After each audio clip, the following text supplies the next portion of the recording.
أعوذ بالله من الشيطان الرجيم. بسم الله الرحمن الرحيم. يا أيها الذين آمنوا استعينوا بالصبر والصلاة إن الله مع الصابرين ولا تقولوا لمن يقتل في سبيل الله أموات بل أحياء ولكن لا تشعرون ولنبلونكم بشيء من الخوف والجوع ونقص من الأموال والأنفس والثمرات وبشر الصابرين الذين إذا أصابتهم مصيبة قالوا إنا لله وإنا إليه راجعون أولئك عليهم صلوات من ربهم ورحمة وأولئك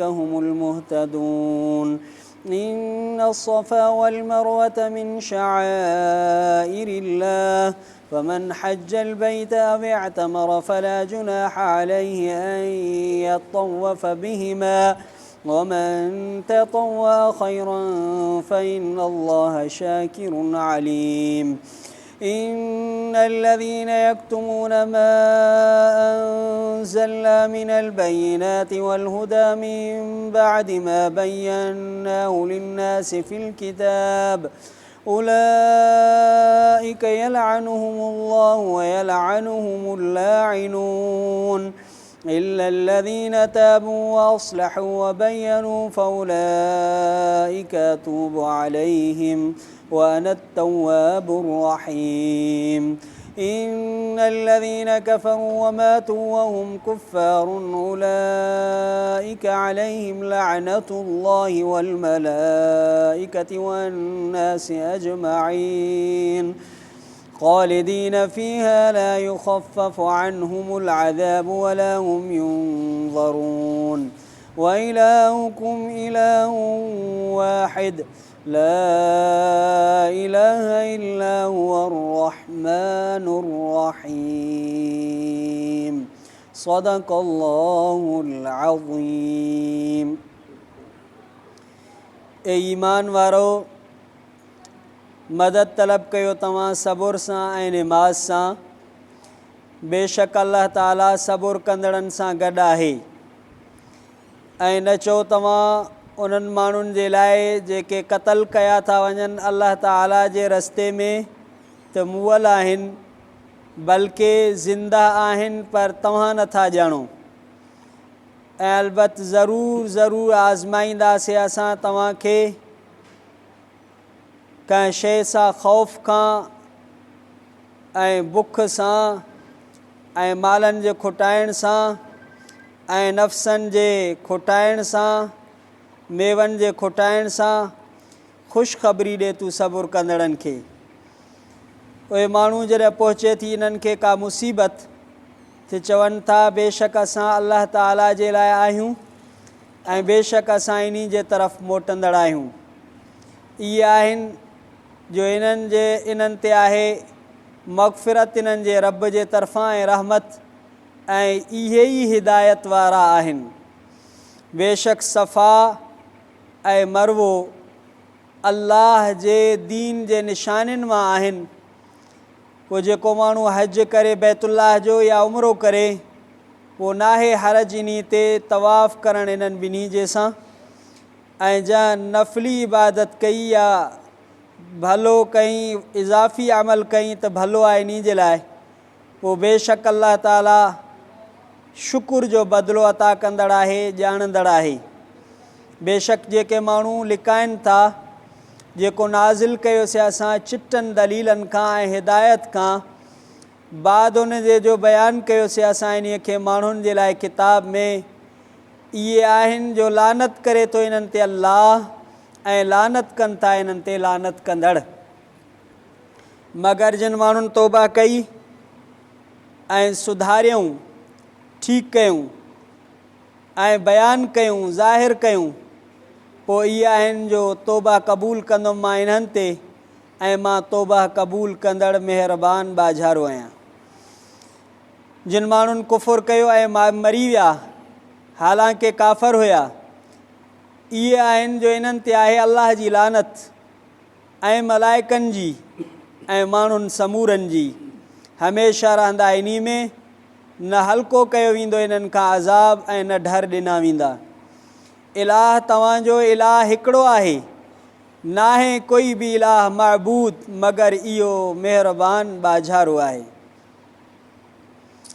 सूरतुल बक़रा उन जो 19 रुकू, ॿिए सिपारे सयकूल जो 3 रुकू, आयत नंबर 152 खां आयत नंबर 163 ताईं मुकम्मल रुकू जी तिलावत ऐं तर्जुमो पढ़ियोसीं। इन्हनि आयात जो मुख़्तसर तफ़सीर।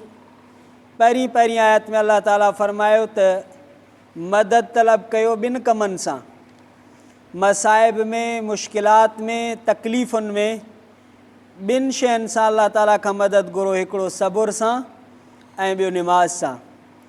सबुर 3 तरहनि सां थींदो आहे, सबुर जा 3 दर्जा आहिनि।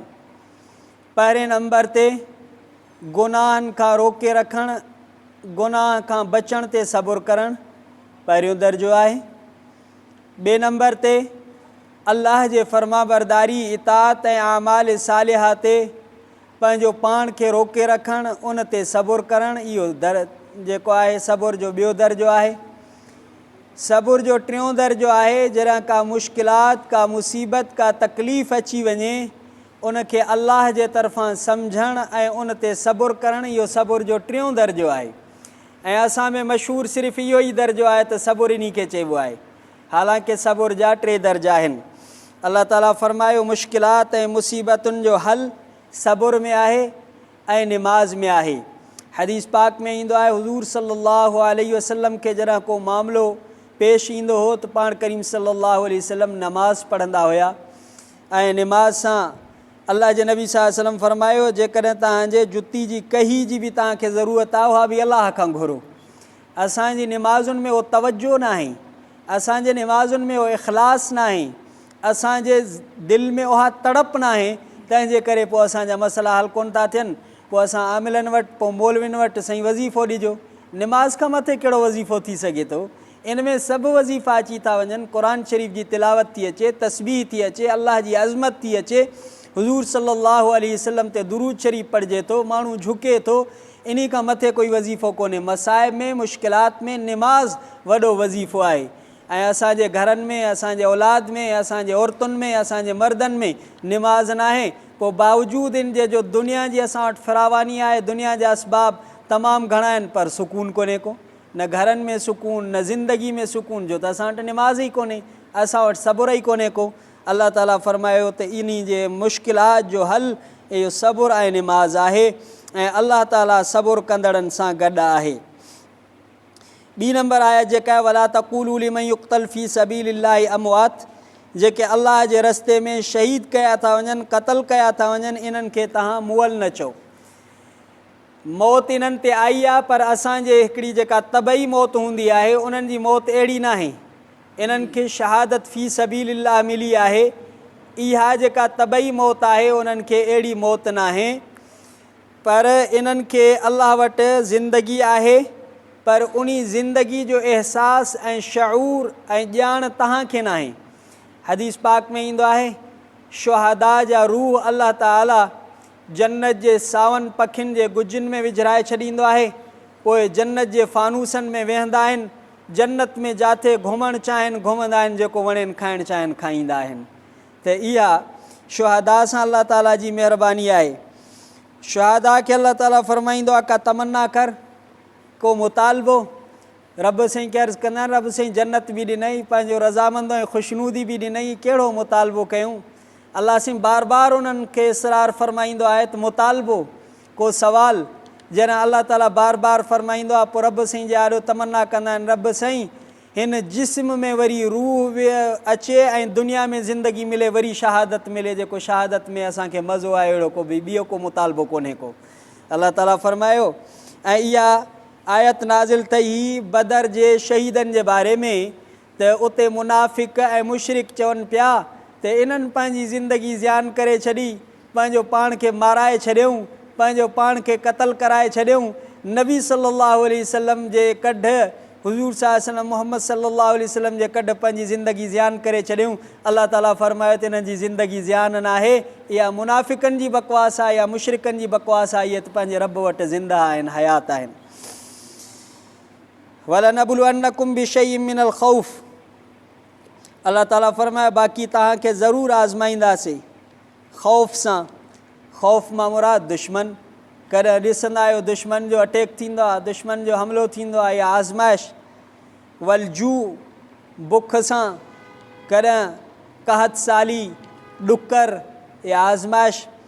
वनक़्सिम मिनल अमवाल, मालनि जे खुटाइण सां। मालनि जे खुटाइण सां हिकिड़नि तफ़सीरनि में आहे, बज़ाहिर तौर ते माण्हू खे ज़कात ॾियण में ईअं सम्झे थो त मुंहिंजो माल खुटे थो, पर इहा अलाह जे तरफ़ां आज़माइश आहे। माल खुटे नथो, हुन में बरकत थींदी आहे, पर अलाह साईं फरमाईंदो आहे आज़माईंदोमांव। माल ॾियणु सवलो हुजे हा त हर कोई ज़कात कढे हा। अलाह साईं फरमाया आज़माईंदो मालनि जे खुटाइण सां, कॾहिं सुञा, कॾहिं ग़रीब, कॾहिं फ़क़ीर, कॾहिं कुझु ई कोन हूंदो, आज़माईंदोमांव। वल अनफुस, नफ़्सनि में आज़माईंदोमांव, बीमारियूं, तकलीफ़ूं, मुश्किलात। व समरात, समरात मां मुराद लिखिया अथनि बाज़ हज़रात त औलाद, कॾहिं माण्हू जी औलाद फ़ौत थी वेंदी, इहे सभु आज़माइशूं आहिनि, सभु इम्तिहान आहिनि। हदीस पाक में ईंदो आहे, अलाह ताला अॻी आया जेका पढ़ंदासीं उन में त अलाह ताला मलाइकनि खे फरमाईंदो आहे तव्हां मुंहिंजे बाने जो दिलि जो टुकड़ो कब्ज़ करे आया आहियो। पोइ छा पियो चए, अर्ज़ु कंदा आहिनि साईं इस्तिरजा पियो करे, इन्ना लिल्लाहि व इन्ना इलैहि राजिऊन पियो करे, सबुरु पियो करे। अलाह ताला फरमाया तिनी जे लाइ जन्नत में बैतुल हम्द जे नाले सां घर ठाहे छॾियो, छो तिनी सबुरु कयो आहे। इन अॻियां आयत जो अलाह ताला फरमाए बशिर साबिरीन, इन्हनि समूरनि हालात में जेके सबुरु कनि था अहिड़नि माण्हुनि जे लाइ बिशारत आहे, ख़ुशख़बरी आहे। माल खुटी वञनि, ॾुकर में, ख़ौफ़ में, मौत में, जहिड़ी बि सूरत हाल अचे सबुरु कनि था अहिड़नि माण्हुनि जे लाइ बिशारत आहे, ख़ुशख़बरी आहे। ऐं असां में मार धाड़, दाह, नाशुक्री, बावजूदि इन जे जो असां वटि जझो माल आहे, अणखुट असबाब आहिनि, पर नाशुक्री। कंहिंखां बि पुछंदो त ख़ुशहाल कोन हूंदो, बाबा धंधा किथे था हलनि, कारोबार किथे आहे, ज़िंदगी में मज़ो ई न आहे, करोड़े बैंक बैलेंस पिया आहिनि, पर सुकून कोन्हे को, का बि शुकुर कोन्हे को। अलाह ताला फरमाए इन्हनि आज़माइश जे बावजूदि जिन जो सबुरु आहे इन्हनि जे लाइ ख़ुशख़बरी आहे। जिन माण्हुनि खे का तकलीफ़ पहुचे थी, पोइ चवनि था इन्ना लिल्लाहि व इन्ना इलैहि राजिऊन, असां बि अलाह जे लाइ आहियूं, असां अलाह जे तरफ़ मोटंदड़ आहियूं। माण्हू खे का तकलीफ़ पहुचे थी, इहो चवे थो त पोइ उनखे सवाबु मिले थो। ऐं इहे बि तफ़सीर में लिखियलु आहे, जेकर कोई माण्हू पंहिंजे सदमे खां पोइ 40 सालनि खां बाद में बि इहा आयत पढ़े थो पंहिंजे मुसीबत ते, पोइ उनखे ईअं ई सवाबु मिले थो जीअं सदमे वारे पहिरें ॾींहुं उनखे तकलीफ़ अथई, ईअं वरी सवाबु मिलेसि थो। अहिड़ा माण्हू अलाह सिंह फरमाए इन्हनि जी मग़फ़िरत मुंहिंजे तरफ़ां आहे, इन्हनि ते मुंहिंजे तरफ़ां रहमत आहे। ऐं इहे ई हिदायत वारा अथव जेके साबिर हुजनि, जेके अलाह खां मदद घुरनि निमाज़नि में। एसिताणी इन्हनि माण्हुनि जी ॻाल्हि पूरी थी वई ऐं इहा ॻाल्हि पूरी अथई। अॻी आयत जो शान नुज़ूल इन सफ़ा वल मरवत मिन शाइरिल्लाह, सफ़ा जबल ऐं मरवो जबल। सफ़ा खे सफ़ा छो चइबो आहे, मरवे खे मरवो छो चइबो आहे? सफ़ा ते हज़रत आदम अलैहिस्सलातु वस्सलाम जंहिंजो लक़ब सफ़ीउल्लाह हुयो, उहो वेठो, तंहिंजे करे इन जबल खे सफ़ा चइबो आहे। मरवे ते इहो हज़रत बीबी हवा, हज़रत आदम अलैहिस्सलातु वस्सलाम जी घरवारी उहा वेठी ही, इमरात चइबो आहे औरत खे, त उहा वेठी, तंहिंजे करे इन खे मरवो चइजे थो। जाहिलियत में, उहे जाहिली दौर में मुशरिकीन बि तवाफ़ कंदा, पर उन्हनि उते मूर्तियूं रखियूं, बुत रखिया, पोइ तवाफ़ कंदा हुआ। पोइ जॾहिं इस्लाम आयो त सहाबा जे दिलि में थोरी इहो ख़्यालु पैदा थी पियो त इहे सफ़ा ऐं मरवे में तवाफ़ कंदा हुया, पर उते मूर्तियूं हूंदियूं, हाणे असां इन्हनि उन्हनि वांगुरु छो कयूं? अलाह ताला फरमायो त इहे अलाह जे दीन जूं निशानियूं आहिनि। हाणे बुत परस्ती जो कोन्हे को, तव्हांखे हज ऐं उमिरे में इन्हनि जो सायो करिणो पवंदो, सफ़ा ऐं मरवे जे विच ते, ॿिन्ही ते। जेके उमिरो करे आया आहिनि या जिन हज कयो आहे उन्हनि खे सफ़ा ऐं मरवो ॾिठलु आहे, उते जेको आहे सायो करिणो पवंदो आहे, 7 चकर लॻाइणा पवंदा आहिनि। इहा जेको आहे इबादत आहे। इन अलाह शाकिरुन अलीम, जेको अलाह जो शुकुरु कंदो, अलाह उनखे शुकुर जो बदिलो ॾींदो। अलाह साईं खे हर शइ जो इल्मु आहे। अॻियनि आख़िरी ॿिनि आयतुनि में अलाह ताला फरमाए इन्नल्लज़ीन यक्तुमून मा अंज़लना मिनल बय्यिनाति वल हुदा, इहा यहूदियुनि जे बारे में नाज़िल थई ही त इहे आयत रजम खे लिकाईंदा हुआ। माना जेको ज़िना करे शादीशुदा हूंदो त उनखे संसार कबो पथरनि सां, इन खे चइबो आहे रजम। जेको छड़ो हूंदो ऐं ज़िना कंदो त उनखे 100 कोड़ा लॻंदा।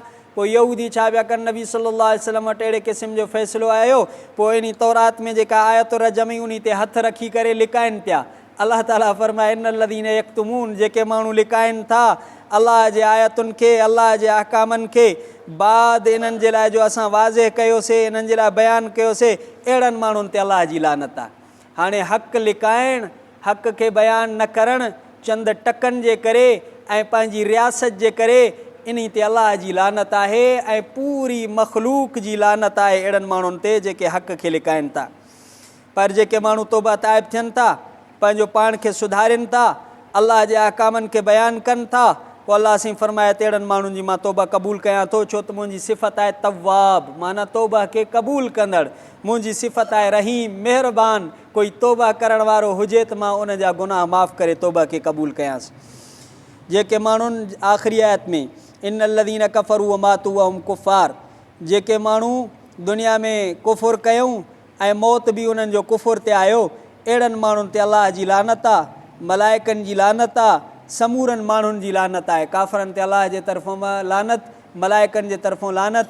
लानत चइबो आहे बुअद अनिर रहमह, अलाह जी रहमत खां ॾूरां ई परे हुजणु। हमेशह जहन्नम में रहंदा, इन्हनि खां को बि अज़ाब कोन टरंदो, इन्हनि खे ढर बि कोन मिलंदी। आख़िरी आयत में अलाह ताला पंहिंजी वहदानियत, पंहिंजी उलूहियत, पंहिंजे रहमान ऐं रहीम हुजण जी सिफ़त खे बयानु फ़रमायो।